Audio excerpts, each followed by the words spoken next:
Hi, I'm Molly. And I'm Jamie, and this is our From the Pasture with Hired Hand podcast.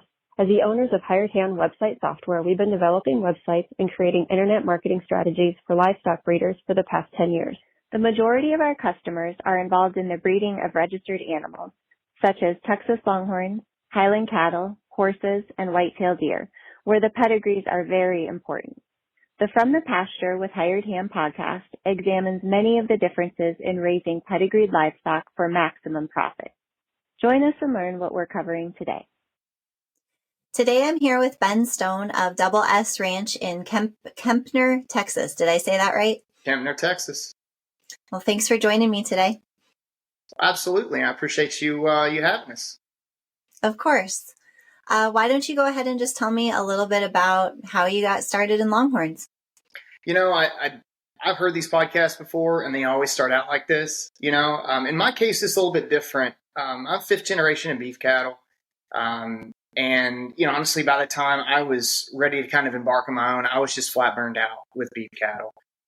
And I remember when I was a little kid, my papa always took me to the stockyards for the cattle drive, and I was just absolutely mesmerized by longhorns, and I remember I want those. And of course his answer was absolutely not. He wasn't going to have anything that he couldn't stack 8 deep at a feed trough. And obviously, was a little concerned about horn dimension and how that can affect one's health if they're not paying attention. Don't need to elaborate there. And so I was just really never allowed to have any horn cattle. And so, of course, when I struck out on my own, the first thing I did is buy a longhorn. And I remember I bought her from Glenn Kleiner over in East Texas. Great people. Lonnie is one of the funniest people alive. Love those guys. And I remember I bought her for $400 or $500. And she's just as brown as she can be. She's small. She's got 50 inches of horn. I'm going to tell you something. I really thought I had something. I was just thinking to myself, this is a big time cow, And her name's Cricket. And of course, like most people, they always keep the very first longhorn they buy. It's just at a posterity. You really can't get rid of her. And she's at my neighbor's place and moose every day for cubes. So we go over there and say hello to her. But that was, for us, the way we got started in this was just very simple. And of course, like most of the type A professional, success-oriented people in this industry, anything you're going to get into, you've got to do it to the nth degree. And so immediately we started researching pedigrees. We started seeing there were better animals out there. We started looking at bloodlines and dabbling in those bloodlines. And the next thing you know, we've got a pasture full of cows, and I don't have any idea how we got here. It's just sort of like we bought the first cow, and then suddenly, boom, we wake up and we're like, wait, where are all these cows coming from? And how long ago was this? 2.5 years ago. Okay. It happens quickly. They just keep having babies, Molly. They never right? stop. They never stop. Almost like clockwork, right? Well, one of the things we're going to dig into today is kind of the trials and tribulations of new breeders. When we connected about doing the podcast, you felt like you had some advice that you could share, some insight. But before we get into that topic, I want you to tell me a little bit more about where your program is at today, what you're really proud of, and then we'll kind of rewind and get into all the new breeder type stuff. Yeah. So I'll tell you where the program is today is we're really kind of at a very interesting crossroads. I think we've got a unique blend of genetics. For us, we have cows that we see that really represent the characteristics that we want precipitating through the herd, right? Primarily, when I first got into this, most people, and I think a lot of people get into this, especially as new breeders, and they're like, I want big horn and loud colors. And unfortunately, they overlook the one thing that I sort of knew about just being in breeding in beef cattle for years and years, and that is you want the ones that are the best mothers. They're going to raise the healthiest calf. They're going to get pregnant after 60 days and have you a calf every single year, right? But unfortunately, that's not what you see represented at auctions. It's all about which one has the best pedigree, which again, obviously tells a lot about what that animal's going to do as a producer. But it's more about horn length. It's more about showmanship and the flash of that cow, et cetera, body size, et cetera. And so for us, we kind of got away from that originally, Molly. We got sucked into the excitement, exhilaration of buying at auction. We got sucked into we have to buy a cow at every sale, mentality. And we got away from knowing what works and has worked for how many thousands of years of animal husbandry. And that is you go for the best producers. And so we've identified the cows that are the best producers for us. And a couple of them have great horn and a couple of them are really pretty. And so we're trying to take those individuals and really trying to reproduce that, right? We do buy cows at auction now, but it's very few and far between. We've gotten to the point where now we're, forming relationships. That's probably the thing that I'm most proud of is the relationships that we formed along the way. I mean, for us, the thing that got us into the industry was the cows. The thing that keeps us in the industry is the people. We love the community. We're at home in the community. Our whole year is planned around futurities and sales and longhorn related events. And so for us, the friends and now almost like family members that we have as a result of being immersed in this for 2.5 years is just absolutely incredible. But in terms of the herd and the directions that we're going, we want to go out there and see the herd. I want to see her walk around. Right, I've returned to my roots and looking at cows almost like we do with beef animals. I want to see her walk around. I want to see her bag of milk. I want to see breeding records and vaccination history and really get a sense of what this cow is going to bring into our herd, and not terms of just genetics, but reproducibility as well. And I think that's something that new breeders often forget, because I'll tell you, a lot of breeders, at least as far as I know, in a good deal of cases, they don't have a lot of history with cows. This is in some cases their first purchase. And so they get into it and they're relatively blind. And I think that they fall into those mindsets that can, 2 years, 3 years down the road, you look at your herd and you're like, I don't know where we're going here. And I think that's a very scary feeling. And then we got pretty darn close to it ourselves a couple of times.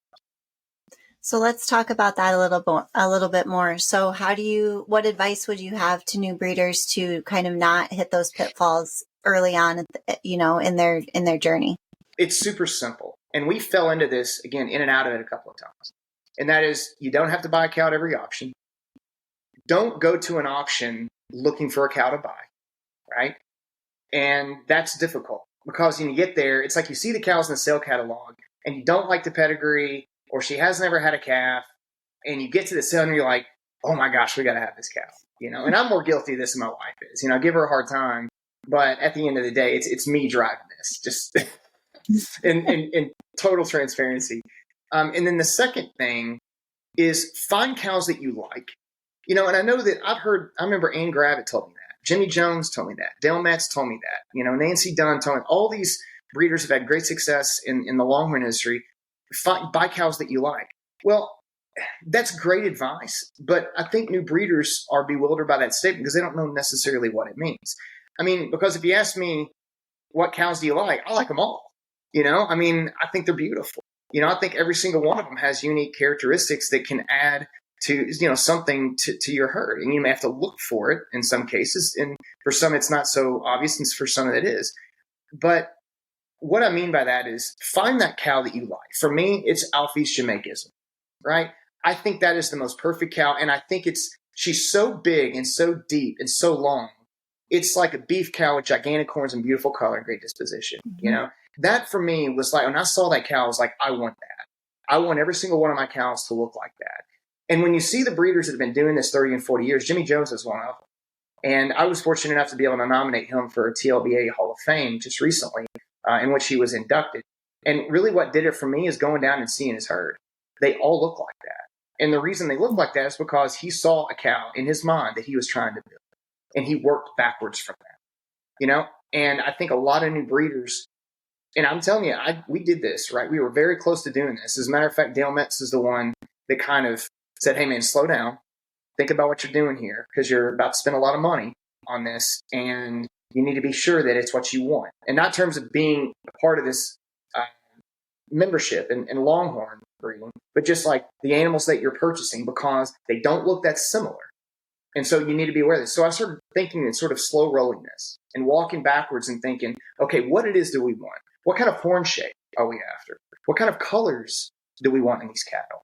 Do we want big cows? Do we want small cows? Right? Are we looking for cows that are, great mothers? Or are we just fine based on skin complexion and horn conformation, And so you have to think to yourself as a new breeder, what do you want this cow to look like? And then once you have that cow in mind, then you can start buying cows that closely associate and already come with that software sort of pre-installed. And they already have some of the characteristics you're looking for. I mean, granted, for me, the cow that I want's worth way more money than I could spend on animals, right? And I think that's 99% of people. And that is, you want to try to get as close to that at auction or at private treaty. And then you want to try to breed those characteristics into that using artificial insemination or embryos or bull partnerships in order to get you closer to that animal that you find to be most attractive. So how many of those points, like you kind of rattled off maybe 7 to 10 characteristics that you feel, the animal has to meet. How many of those are negotiable, or how many for you, does a cow have to check those boxes before you make the purchase? Yeah. And I'm talking like I know what I've been doing this for 30 years. I haven't. I mean, I've been around cattle my whole life, but longhorns are completely different, and everything that I find out how little I know every single time we breed a cow and get something that we didn't expect. So please take this with a grain of salt. This is just one new breeder's, meandering through starting a longhorn herd. But I'll tell you, the number one non-negotiable is reproducibility and motherhood. And that's something that, to be honest with you, Molly, I got away from that. And I very quickly found out the hard way that is very often underrated. And I want cows that are going to be great mothers. I want bulls whose bottom side has phenomenal producers who are awesome mothers that milk a lot, And again, having been steered in that direction, we got kind of lucky because the genetics that we were big on Ketchachek's genetics. We're big on Jimmy Jones breeding. We just recently partnered in Goldmine. And we kind of doubled up on Ketchachek's. We're partners in Jeremiah 29:11. So we kind of doubled down on Ketchachek's genetics, which for me, that is one of the most or best producing bulls, in the history of the breed, that and Concealed Weapon, which we're very big on as well. And just because that bottom line, that dam side is such a phenomenally, traditionally great line of mothers. And I think a lot of new breeders, and I'm going to get back to your question in a segment, I think a lot of new breeders need to spend more time and focus on which of those maternal lines are the best mothers that produce the best offspring, that milk the best from all the way from the time they're a first calf heifer to the time they've had their 10th or 11th cow, that's something that's non-negotiable for us. And I used to overlook it, I used to think I'll just bottle feed these cows if I have to. And, and I think a lot of it's out of arrogance, to be honest with you, I've been doing this for a long time. I know what I'm doing. That's not the case with these cows. I'm just telling you. And so that is for us, that is non-negotiable. I won't even look at a cow unless I can see a breeding history and some examples of what she's put on the ground. The one thing that's negotiable let me ask you. Yeah. Let me ask you this before you move on to your second non-negotiable. But when it comes to motherability, milkability, that maternal line, you obviously research it ahead of time through their pedigree and their offspring and all of that. What type of assessment do you do in person once you see the cow? I'd like to see her with a calf, which I know oftentimes you can't, but there's a lot of pictures out there of these cattle, and usually breeders and owners are great about taking pictures with and without calves. I'm looking at teat structure. I'm looking at udder length. I'm looking at just overall hip set. I want to make sure that, this is going to be an unassisted birth. So I'm not out there at 2:00 in the morning, in freezing weather trying to pull a calf. I've done that many times. I'm not a fan of it. So we look at the cow structurally from the back as a composite, just to make sure that I don't see any biomechanical deficiency that could potentially limit that cow's ability to deliver a healthy big baby, right? That's going to be a lot less stress on her. It's a lot less stress on the calf, and it's going to produce offspring that generally are healthier, right? Now, we don't get as crazy as like checking colostrum for vitamin deficiency or anything like that. I mean, I have done that before. That's not something that we've done yet, but most of it is just a visual inspection. Do those udders work the way they ought to, right? Can you tell if they've been nursed before? Is there one quarter that's just not producing?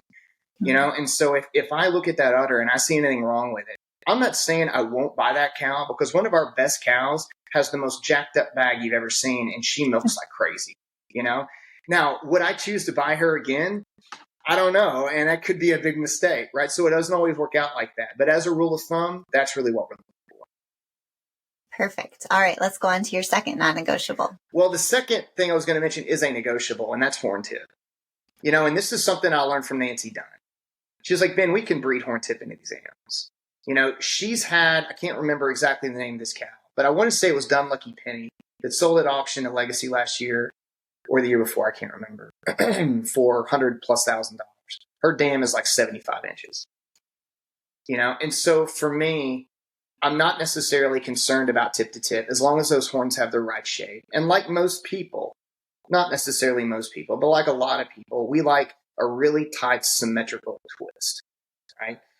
The only thing that I try to stay away from as a new breeder, and this is only because I've seen this propagate through several different herds. I mean, again, the internet is a very powerful tool. I was talking to Terry King about this, and he said that him and Nancy and Jimmy used to drive around and look at different ranches. Every week or month they would go to a different ranch. I mean, I can visit 30 ranches from the comfort of my own couch if I want to, right? So if I see a maternal line that has something in it, I can follow that, right? Just based on the fact that most of these breeders are great about uploading photos. Now, what I was going to say is asymmetrical horn for me. Now, you can call it my obsessive compulsive disorder, which I probably should be medicated, but I cannot stand that. Absolutely hate it. Some people don't care, and they can say, well, I'm going to breed it to a bull that's like a rowdy, that's very corrective, right? But I've seen those asymmetrical horns follow down through generations of dams. And that, for me, I don't like that. It's not there's anything wrong with that cow. It's purely visual. It's purely aesthetic. It's like a scratch on an otherwise perfect truck. It makes no difference. But for me, I just don't want that in my herd. And so that's the only thing regarding horn that we just won't purchase. Okay. So when you're looking at, you mentioned that, not a record breaking tip to tip isn't a deal breaker for you, right? So when you're looking at these animals that you're thinking of bringing into your herd that maybe don't have the wow factor with the tip to tip, how many generations ahead are you having to think with your breeding strategy and your bulls and your planning for where you can get them? That's a great question. And honestly, that generational paradigm is really something that we're very new to that. I'd say within the last 6 to 8 months. And so we've started thinking 2 moves ahead, right, with these cows. So we just partnered in a bull, Horseshoe J Bodacious 244, and that's Jimmy Jones breeding.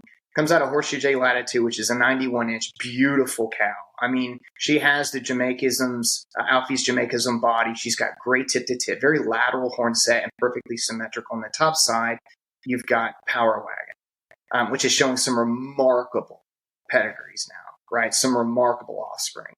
And so we're very excited about Bodacious. We measured him just the other day. He's gigantic, number one. I mean, he looks like a water buffalo, and he's the most gentle bull I've ever been around. He's like Ferdinand. I mean, you can walk up to him and pet him, and he's just super sweet. But his horns are incredible. I mean, he's predicted to be 100+ inches. And so, right now, we're trying to think 3 to 4 generations ahead. And that is, I'm finding great success with 20 gauge over Jeremiah progeny. We've got a couple of heifers from him that show incredible potential, and they're absolutely bite the back of your hand beautiful, stunningly beautiful. We're looking forward to getting them in futurities. Once we're there, if they don't have the color that we're looking for, we're going to breed them to gold mine. Now, he's no spring chicken, and so I'm kind of bumping him up in my order because he's not going to be around forever, and you can have all the heifer-sex semen in the world, right? But it's not like having that bull, and everyone knows this. If they have color, then we're going to skip gold mine, and we're going to go straight to which I think if they don't have the horn, then they're going to get the horn from him. And so Jimmy has actually got the first crop of calves from Bodacious hitting the ground. I think now, I want to say he's had a couple already hit the ground. So we're excited to see how they produce. But for us, I take an imperfect cow because, again, I refuse to spend more than $10,000 to $12,000 on these cows, and for reasons that we can discuss in a moment. And I'm adding, in some cases, 20 gauge, in some cases, gold mine, and I'm going straight to Bodacious, right? Now, this experiment with Jeremiah and basically the catch a checks over concealed weapon, that's something that I want to continue because Jeremiah is a young bull. And I've got a lot of 20 gauge daughters. And so I think that'll be kind of a side sort of a experiment, if you will. But we're trying to think really 3 generations ahead.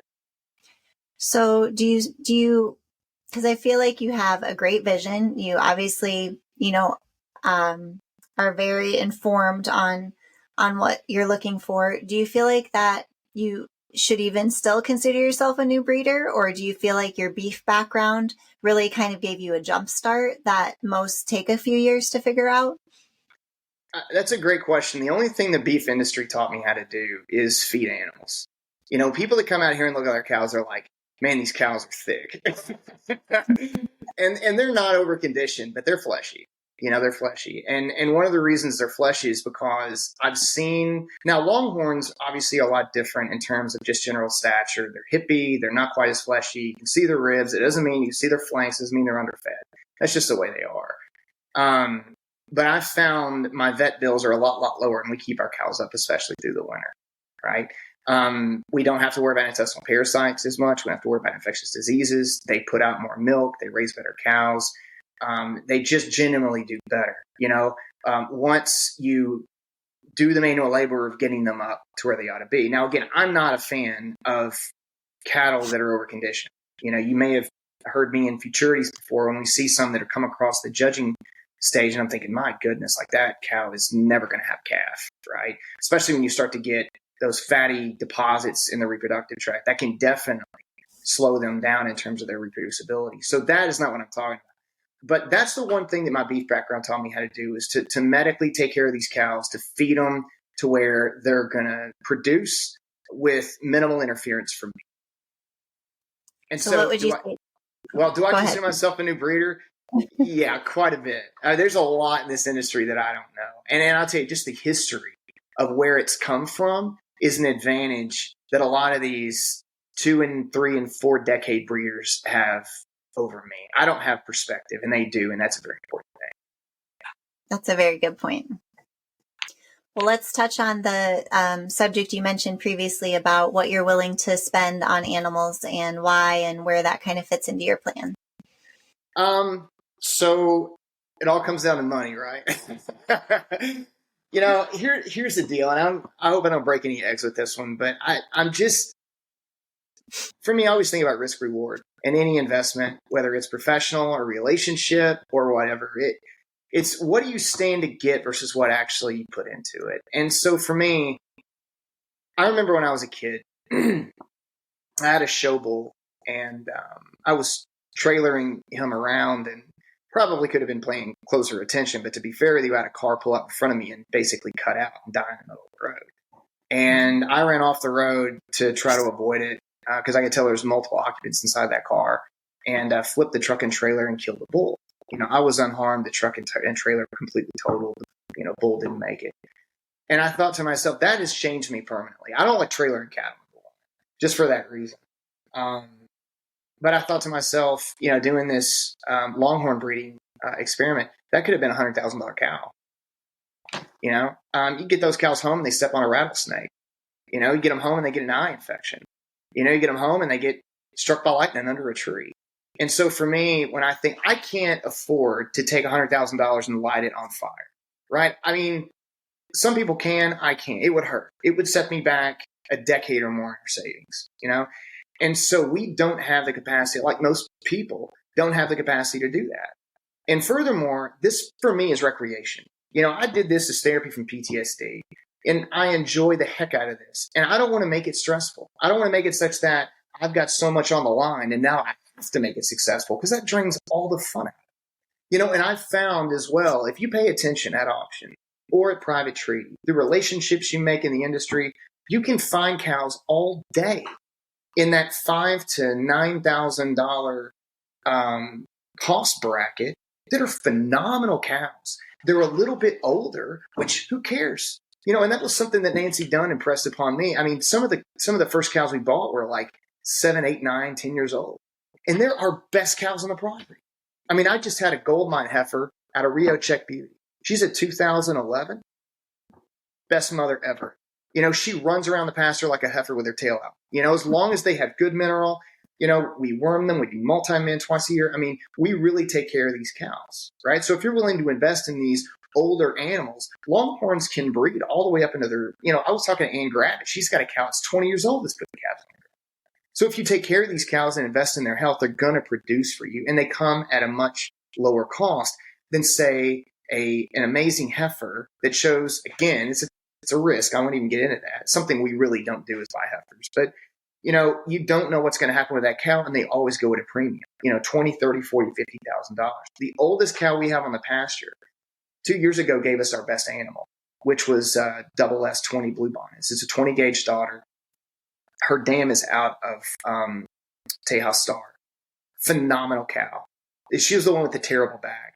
The cow that she nursed that's in futurities that absolutely crushes anytime she's in a competition is huge, and this is out of a cow that, as she stands here, today, she's a 2000, I want to say she's a 2010, so she's 14 years old. And she just had a bull calf, and he is phenomenally healthy, right out of gold mine. And so for us, if we study our pedigrees and we stay awake during auctions and we go and look at ranches and invest in relationships with people, they want you to be successful. I've had people like Dale sell me cows because I was getting started. I'd done the homework. He knew I was going to be successful and take care of this animal. It was going to a good home where it was going to be cared for, and probably sold me that cow for less than what she was worth, because I was going to do something that he didn't have room for at his place or whatever. And we've seen that happen countless times. And so if you're willing to do the homework and do the due diligence, you can find those, quote, bargain cows that are bred to a great bull, are going to continue to reproduce for you for years, and you don't have to spend $30,000 or $40,000 to do it. So maybe getting off topic here a little bit, but I'm going to put you on the spot. So you go to these consignment sales with your budget and you have your cow picked out that meets all your check boxes, and she gets about a couple $100 from your price range you're willing to pay. Do you or Nikki find yourselves having to sit on your hands, or do you break the budget a little bit, or how does that situation go? No, we break the budget.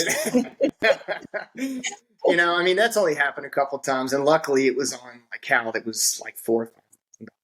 Which I say that like, oh, it's no $4,000, it's no big deal. Whereas for most people, it's a lot of money. For us, it's a lot. For some reason, we don't think about that when we come to our cows. I saw a funny joke the other day, and it was a rancher, and he was driving this little broke down pickup truck. It was like a cartoon. He was at the store, and there's a pair of shoes. Like, oh my god, a pair of boots, $200. That's crazy. I would never spend that much money. And there's a cow in the back of his trailer with like a $10,000 price tag.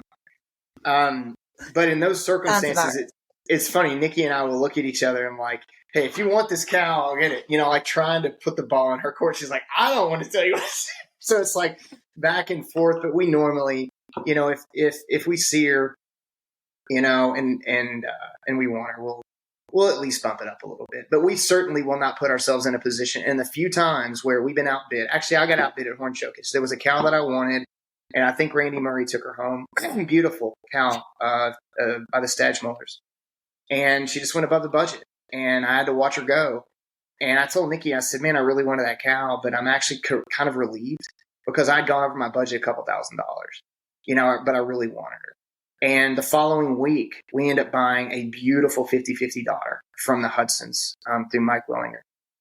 And it's just, again, it was sort of a God thing. We didn't spend that money. We actually spent less money on the 50-50 daughter, and I think got a better cow. And so, again, to my new breeders out there, it's fun, but don't get carried away in the exhilaration of bidding at auction because, you get buyer's remorse pretty quick. And once that hammer slams down, Dan Huntington's a pretty nice guy, but I don't think he's going to back that one up for you. Probably not, no. So what was your advice that you were going to share with us about buying heifers, or your take on that, I guess? I got burned a couple times in the beef industry on heifers, and obviously longhorns, so many benefits of that breed. Unassisted live birth, I think, is like the biggest, most underrated. And that is with beef cows. It's all about who's producing. If they have a tough delivery, you'll still breed that dam the next year because she's going to put a nice, cow on the ground, or maybe a bull that you're going to be able to run across the scale and make some money with it. But most people, again, I'm employed full time, and I'm running a business with 117 employees. My wife works for our organization, and we've got other things going on, and we don't have time to devote any more time than we already do to this operation. And so they've got to be able to get out there and have a calf and nurse it with basically no help from us, right? Unless there's a major issue. And so for heifers, I want to see a proven track record of reproducibility. Heifers don't have that, And so I'm not saying that I wouldn't buy a heifer, but it has to be from the right person, from the right bloodline, with the right attributes before we'll actually go down that road, just because I don't want to inadvertently purchase a. That makes sense. So a few of the things you've touched on have had to do with events and sales and networking and making friends. How important do you think that it is for new breeders to go to several events, whether it be before they get involved in the breed or, very early on? It's necessary. It's not just a good idea. It's something that you absolutely have to do. And I'll tell you, that's the most fun. I think futurity is the most boring thing in the world. I love going, and here's my favorite thing in the world is seeing somebody like Wayne Manning, and I'm sitting behind him, he doesn't know this. And one of his cow, beautiful heifer, well, I think she won her class and probably got reserve grand champion. Gorgeous, gorgeous cow. And I said something to Nikki. I was like, God, you would think they'd check these animals for Johne's disease before they bring them to a futurity. And he turned around and saw me and started laughing, and that was the most fun in the world. And we sit there and we talk the whole time, And so the community of people is truly unique in this industry. In the beef industry, it's about one thing: money. That's it. In this industry, I'm not saying that money's part of it. 90% of people, if you really ask them in their most lucid moment, money's not the reason they're doing this. They're doing it because it's fun, because the animals are beautiful, they got a lot of personality, and the community of breeders is just unbelievable. So if you're a new breeder and you don't immerse yourself in that, number one, it's a bad idea to build your brand, but you're missing out. You're just missing out, because that is the most enjoyable part about this whole experience. What about ranch visits? Yeah, love it. Love it. We don't get a lot just because of where we're located. We're kind of off the beaten track, like most people. And we're relatively new at this, Molly, so I don't think a lot of people really know who we are. But we do have people that stop by and take a look. We recently just partnered on one of the bulls that we bred as a Jeremiah son out of one of our best producers, most beautiful cows on the ranch. And his name is Double S Tiger King. My wife names these animals. I don't. I would have never allowed an animal to be named Tiger King. Okay, just for the record, that was a Nikki idea. But we just actually partnered him with W2 Longhorns down in Fredericksburg, and that was based on a ranch visit. We had some people that looked us up, said, "Hey, can we come look at your herd?" And I said, "Absolutely."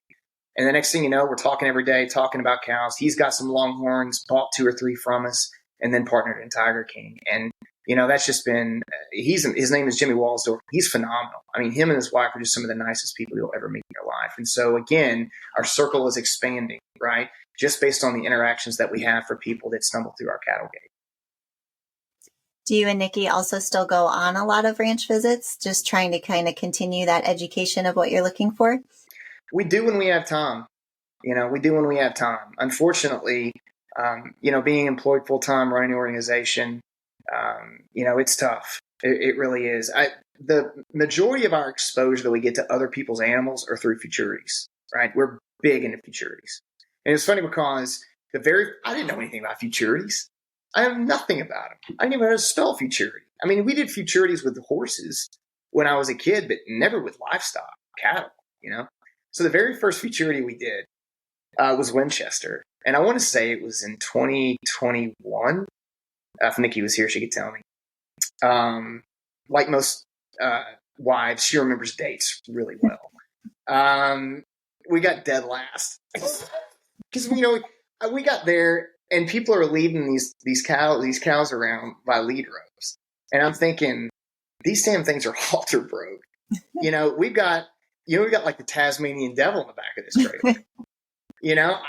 I've never halter break her. I don't want to die. She was a sweet cow, but literally I plucked her out of the pasture and put her in maturity. And, it was funny because they did the Calcutta and I didn't know what a Calcutta was. And Brent Bolin was up there doing it, God rest his soul. And no one bit on our animal. Of course, he didn't know who we were. And he goes, a swing and a miss. Because everyone saw her and she wasn't clipped up. She wasn't very big. And of course, she's matured into a beautiful animal now. It's actually one of the longest horned Jeremiah daughters. She'll reach 80 inches at 4. I think that he's produced. And she's actually gave us a beautiful, beautiful calf out of 20 gauge. But she was in there and got dead last in her class and was pretty much close to the bottom. And so we just started seeing it. We're like, we like this. This is fun. I get to look at all these other genetics, find out what's working, what's not, who's there, who's not, meeting people coming to introduce themselves to you constantly. And so immediately we were addicted to that. So we waited a year And then Tejas Sue, which is the oldest animal we own with the messed up bag, she put Bluebonnet down on the ground. And we took her straight to futurities. And I think she's won just about every one that she's been except for Millennium. And so she's done quite well. And of course, we knew kind of what the standard was and we tried to rise to it. But I'll tell you that for us doing ranch visits is just hard, because of where we're located in Central Texas and just the amount of time. We really rely on the internet to do a lot of our ranch visits for us. Love what you're hearing? Be sure to check out our Pickup Truck Confessions. It's a video series where we hop in the truck or rental car and interview a variety of breeders about what drives their passion for their livestock, how they got started in the breed of their choice, marketing tips, and more. And now, back to the podcast. So obviously being a business owner, you probably have your hands in everything from financials to marketing to, just the whole gamut. And you touched on it a little bit earlier when you were talking about feeding and the conformation that you're trying to obtain on the animals. How strict of a financial plan do you follow for the program, or do you kind of just let it operate like a hobby? It's a great question. We don't have a budget. We keep a smaller operation. Even after our cows have calves, I think our last one hits the ground in April. We did winter calving this year, which we kind of got lucky with the weather. We had one cold snap. Now, hopefully, and saying this, I haven't just doomed the entirety of Texas to another Arctic blast like we had in 21. So maybe edit this part out just so that doesn't happen. Crossing fingers. Yeah. But our last calf hits the ground in April, and I think we'll be up to like 41 head of cattle total, right? So we try to keep a small operation. This year is the last year I'm letting it operate as a hobby. I'm going to start financially tracking. I just wanted to see, for a couple of years, what we're spending on this. And I'm not saying that there's just like an unlimited ATM for cows out there, right? We obviously have financial constrictions like anyone else would. But I've been letting it run just kind of itself, making good sound decisions, thinking about the future, but just letting it run. And then, after this 2 years of information, we're going to go back and look at this by the month so that we can start to budget for this as the herd continues to grow. Would you give that similar advice to new breeders, or do you wish you would have had a budget right from, or, whatever? I know you said you don't want to call it budget, but, do you wish you would have had that right from the get-go?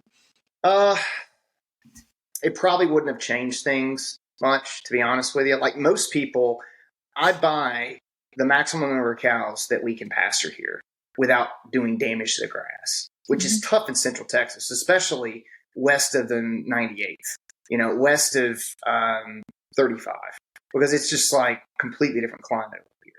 In East Texas, they've got a lot of rain, a lot of improved grasses. It's flatter. The soil is different composite, different mixture. And so grass just generally does better there. Hay is easier to come by. But I'll tell you, just, watching my grandfather, Papa, I've seen him go to so much trouble in financial projections and none of it come through because of a drought or something, which we've been having, And so we literally started like breeders in our generation of breeders. We started breeding cattle at probably the worst possible time, based on weather patterns. We were feeding hay in July of last year. We were feeding hay in June the year before. We got very little rainfall. There's been a historic drought. There's no water. And so we've been spending a lot more money in doing it and just maintaining the herd under those circumstances. So even if I would have had a budget, I think it would have been almost impossible to follow. Too many outside effects, basically. Yeah. And that's the old saying in beef cattle, right? I remember Papa, someone asked him, "Hey, how's the cattle business, Charles?" And he's like, "Great, made $1 million." And they're like, "Really? That's pretty great." He goes, "Well, the problem is to start out with 2 million." And I've seen years where I remember when I was a kid, he took 30 or 40 head of cattle to the sale. And I was young, but I could work a calculator. And I remember counting up and it was like $86,000. I was like, oh my God, he's rich. And then the next thing I know, he has, 200 rolls of hay delivered, at $50 a bale. And I'm thinking, well, so much for that $86,000. And so again, I think in the cattle industry, it just ebbs and flows, which is what makes it so difficult. So now for longhorn breeding, it's a little bit different. You can stabilize your income and capital expense, but you have to be very specific about what you're doing. And there are, of course, environmental factors that are completely out of control, such as agriculture, right? That's what makes it so difficult. But I definitely think more than having a budget, setting limits for spending and building your herd methodically is probably a better idea. What haven't we covered that you feel like would be helpful for new breeders to know? Here's something for my old breeders. When you put a futurity on or a sale, for those of us who haven't been to it for the last 20 years, put the location and the date and the sale time like on the front cover of the magazine. We're new at this, right? So it's like there's sales we want to go to, and I'll flip through the magazine page after page after page after page, and finally on page 13 at the very bottom, I'll see the sale starts on Saturday at 9 a.m. And I've so many new breeders I've talked to on this. They're like, man, I think they just rely on these sort of rote expectation of these unwritten rules and this code of conduct that you follow, and no one really knows what it is, but you just have to kind of be a part of this tradition for years and years before you finally realize how it works. You know what I mean? And I'm okay with that because that's just, I think, the way we do things here in Texas and especially in other rural areas. But as professional as it's becoming, that's something for my old breeders. If you want to help out the new breeders out there, give better information, clear instructions of what you need, what you want, how to sign up. If you want to consign an animal, here's a list of things you have to do in order to qualify. If you want to put an animal in futurity, here, so again, there's less guesswork that goes into it because, I think most new breeders, you get very intimidated, right? You don't want to be a standout. You don't want to be recognized for doing something stupid or asking a dumb question in public, right? So you just kind of sit on your hands, you keep your mouth shut. And unfortunately, that's how people become very disenfranchised very quickly. And I think in a lot of cases, we wanted to consign animals and just couldn't find. I talked to someone about it, and they were running the sale and kept spitting this vocabulary at me, and I didn't know what it meant, And so finally, I was like, you know what, forget it. And I didn't do so begrudgingly, but it was a very polite, it's okay. Thank you very much. We'll pass on this, but we'll try to figure this out next time. Just because I could tell they were getting very frustrated. And so the expectation there for these new breeders, a lot of these individuals that are involved in this and have had great success have been doing it for a number of years, right? And they're getting to the point where they're thinking about maybe permanent retirement, right? Getting out of cattle. So the torch will be handed to that next generation of breeders, right? Help us out, arm us with that information and give us more direction and clear communication on what you need from us, and we'll participate more. But I think a lot of new breeders get very frustrated with just a lack of information, and they think, you know what, I'm going to skip this one. We'll maybe catch the next one down the road. So I think their participation could be higher if there was a little better information coming from our leaders in the industry. That's great advice. I thought maybe where that story was going is that you and Nikki showed up at the wrong time or the wrong place or the wrong state here at some point. So we have, and I'm not going to tell you, I'm not going to tell you which sale. I'm not going to tell you which sale or where it was, but we have done that. And actually, we were not the only ones. We were not the only ones. There were several people there, young Hopefully in this industry. It wasn't a long drive. It wasn't short. Oh man! But no, we stayed an extra night and went to the sale the following day. But it was it just wasn't clearly communicated in the magazine. I even brought it to the attention in a very polite, respectful way to the organizers, and they were like, "Yeah, we see that, but it's just always been at this time on this day." I'm like, "I've been doing this for 24 months. I don't know. It's always been done this way. I'm fine with that. I'm not trying to change it, but just help me out here because I want to participate." Well, I'll definitely take that to heart with all the sale catalogs that we work on. I'll try to push to have the time, place, and location, on the front cover for sure. Just do it so that you have these non-observant, dumb doctors like myself that don't pay attention, that aren't very detail oriented, right? And just want it spelled out in plain English. And if you can act like you're talking to a 5-year-old, and then suddenly we'll sort everyone out. Well, I feel like that was really good advice. We covered a lot there with that. Anything else that you want to share? Just that you think would be helpful? Now, we've had such a good time in doing this, and we were talking about this the other day, and can't remember exactly what we were discussing. It was our futurity schedule for the year. And Nikki's extremely organized, when she gets her calendar sorted out. Molly, I don't know where I'm going until I get a plane ticket in my inbox, And so I don't ask those questions. She keeps everything squared away. And we weren't going to be able to make an event that we wanted to make. And she's like, I'm really bummed out about that. And I think it conflicted with a work item. And I was like, babe, this just rolled off my tongue. I said, babe, we're going to do this the rest of our lives. So we'll catch the next one.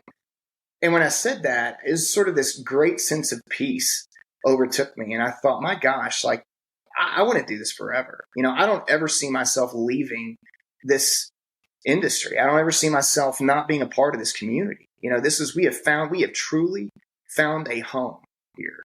And it's a home that we are prepared to stay for a very, very long time. So we've enjoyed this, and I could not think. I know that I was giving a little bit of grief to my older, more long-term breeders out there, but truly all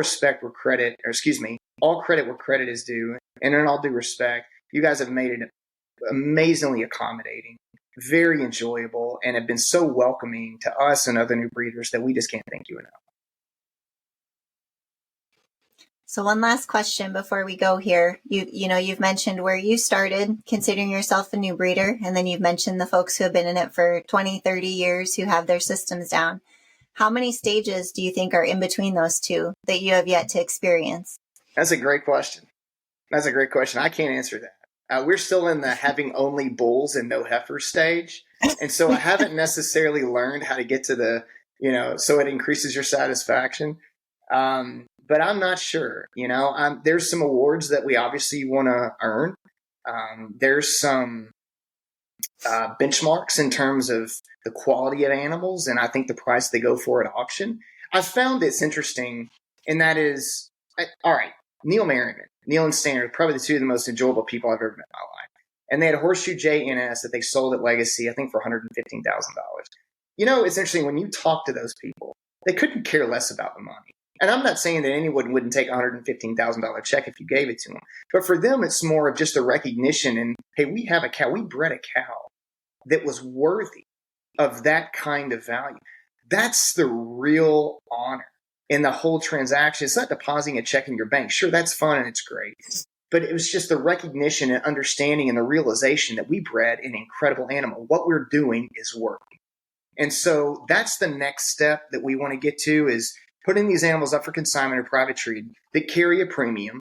And not because I care about the money or the price, but just because I want to advance. I want to be known for very high quality animals that are very medically sound, that they outproduce themselves. And I think that's the next benchmark, right?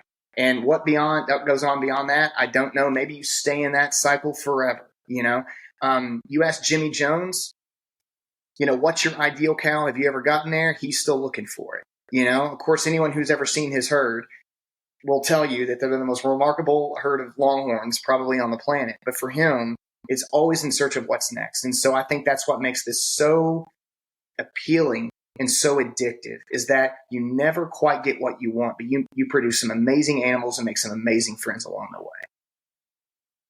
Well, when you get there, we'll circle back and we'll do a follow-up podcast. I'll let you know. Tell us all about everything else you've learned. I'll let you know. Sounds good. Well, thanks, Ben. I enjoyed it. Thanks very much, Molly. Have a great day.